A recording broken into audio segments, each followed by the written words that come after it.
اهلا وسهلا بكم في المدرسه في البيت. تابعونا على اليوتيوب على فيديوهاتنا، سبسكرايب، تابعونا على الفيسبوك، لايك عشان نعرف نتواصل مع بعض. ده هو شعارنا على الفيسبوك وعلى اليوتيوب. يا رب كلنا نستفاد ويا رب القناه تعجبكم. التوازي للصف الاول الاعدادي هندسه. التوازي العلاقات بين الزوايا الناتجه من قطع مستقيم لمستقيمين.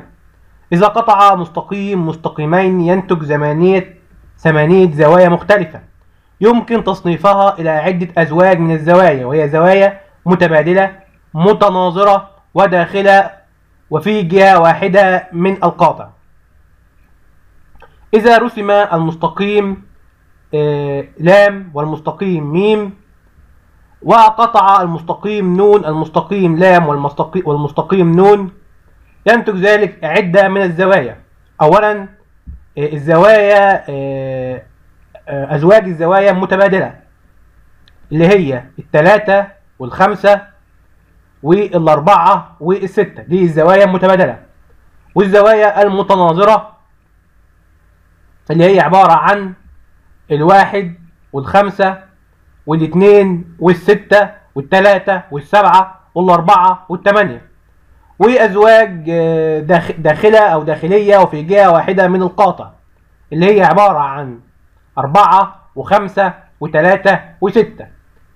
يبقى عندنا لما مستقيم بيقطع مستقيمين بينتج عندنا ثلاث أنواع من الزوايا: زوايا متبادلة، زوايا متناظرة، زوايا داخلية وفي جهة واحدة من القاطع. العلاقة بين أزواج الزوايا الناتجة من قطع مستقيم لمستقيمين متوازيين. يعني عندما بيقطع مستقيمين من متوازيين، ايه العلاقة ما بين الزوايا؟ إذا قطع مستقيمين متوازيين فإنه كل الزاويتين متبادلتين متساويتين في القياس، كل الزاويتين متناظرتين متساويتين في القياس، كل الزاويتين داخلتين وفي جهة واحدة من القاطع متكاملتان.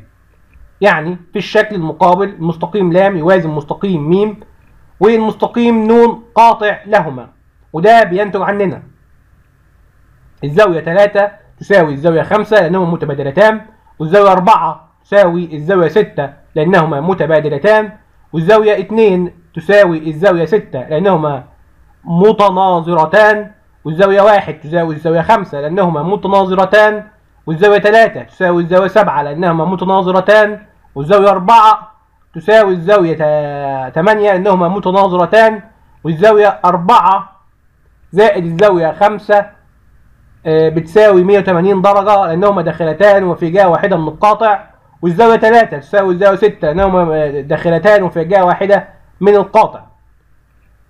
شروط التوازي: امتى يكون المستقيمين متوازيين؟ واحد، يكون المستقيمين متوازيين عندما يقطعوا المستقيم وينتج عن الزوايا: أولا زاويتان متبادلتان متساويتان في القياس، زاويتان متناظرتان متساويتان في القياس، زاويتان داخليتان وفي جهة واحدة من القاطع متكاملتان.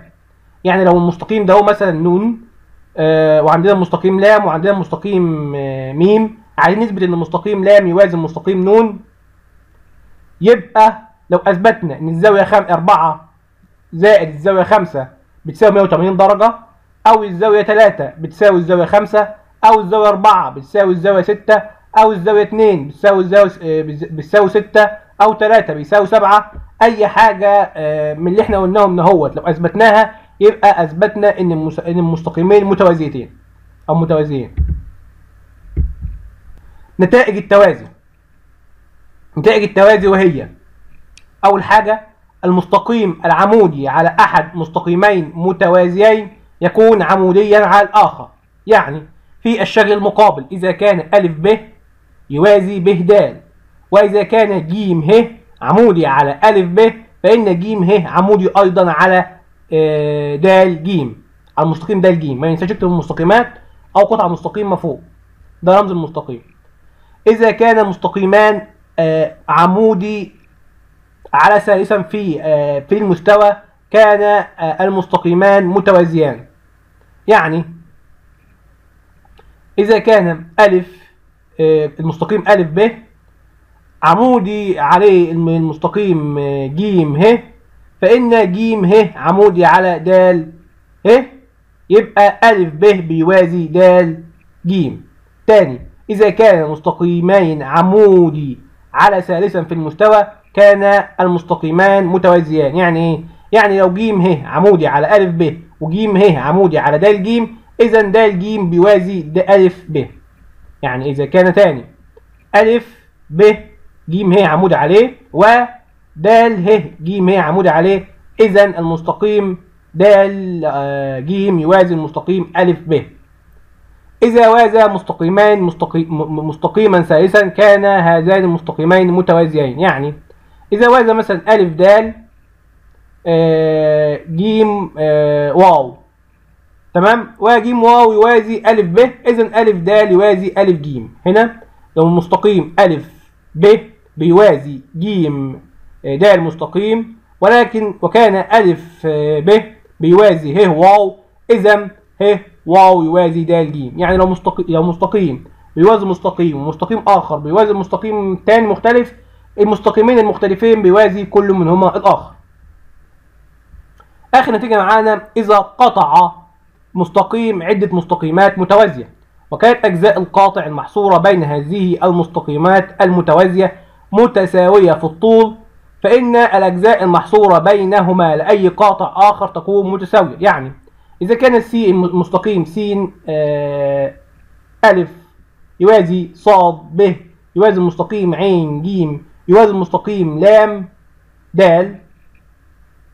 وكان القاطع مثلا أ د، إذا كان أ ب يساوي ب ج يساوي ج د، فإن س ص تساوي ص ع تساوي ع ل. تابعونا إن شاء الله.